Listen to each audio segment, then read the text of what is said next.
berarti lu bukan sayang, lu bukan Betul. cinta dong kalau Tapi kayak ternyata begitu. sifatnya lebih kepada dalam tanda kutip itu adalah jahat kan Jahat, gitu. betul gitu. Tapi saya kan kalau Nah, ngomong gitu nggak boleh betul. ya. Kalau Om yang ngomong karena penistaan. Penistaan agama, Betul. iya. Rame Jadi nih penistaan agama nih. lagi rame lagi. Ah. Jadi ada beberapa skenario sih kalau aku lihat. Pertama adalah ada orang-orang beriman. Nanti kita bisa bicara nih Om ya. Apakah benar-benar orang yang cuma mengatakan beriman, apakah dia benar-benar beriman? Dan apakah ada orang-orang kita bilang nggak beriman, bisa jadi dia beriman? Itu nanti kita bisa bahas. Tapi ada beberapa skenario.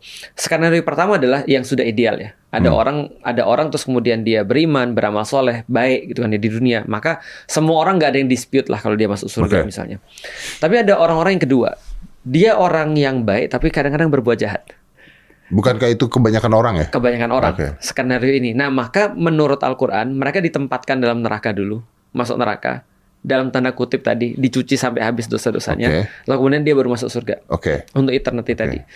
Nah, ada skenario ketiga, di mana ini yang belangsatan banget masuk neraka, yang orang-orang nggak beriman, yang nggak punya akun gitu kan ya, dan orang-orang yang nggak punya akun yang bener-bener parah kejadian di dunia. Nah itu masuk neraka bergenerasi-generasi atau eternity. Nah makanya aku secara pribadi gini misalnya, contoh ya. Pertama kita harus kasih tahu dulu bahwa saya ada kemungkinan di mana kita juga nggak terima ketika ada orang masuk neraka itu cuma sekedar sementara waktu. Karena bener-bener jahatnya itu ngeri banget. Kita ngeliatlah sekarang misalnya ada orang-orang yang bener-bener dia berbuat tanpa konsekuensi sama sekali.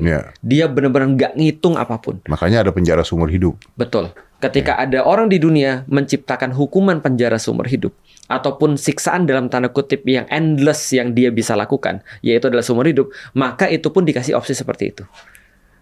Aku secara pribadi berharap tidak. Karena kalau penjara seumur hidup kan ada endingnya mati ya. Benar. Tapi kan di situ kan nggak ada mati. Kalau di situ nggak ada mati, eternity kan artinya ya maaf, kejam sekali gitu kan maksudnya kan. Makanya kalau aku ya secara pribadi ini namanya harapan ya. Tapi kalau ngomong dalil aku nggak bisa karena aku nggak punya dalilnya. Tapi kalau harapanku adalah aku berharap itu kayak gini loh, kayak orang tua ngasih tau anaknya, kalau kamu begini-begini, aku usir dari rumah lo. Kita tahu kan kita nggak bakal ngusir anak kita kan. Iya. Tapi kita kasih tahu mereka tentang satu titik yang paling jauh. Jangan sampai lu begini karena ada fear yang diberikan. Benar. Ya, that makes sense. Itu permintaanku. Karena Om, kalau dikatakan misalnya contoh ya,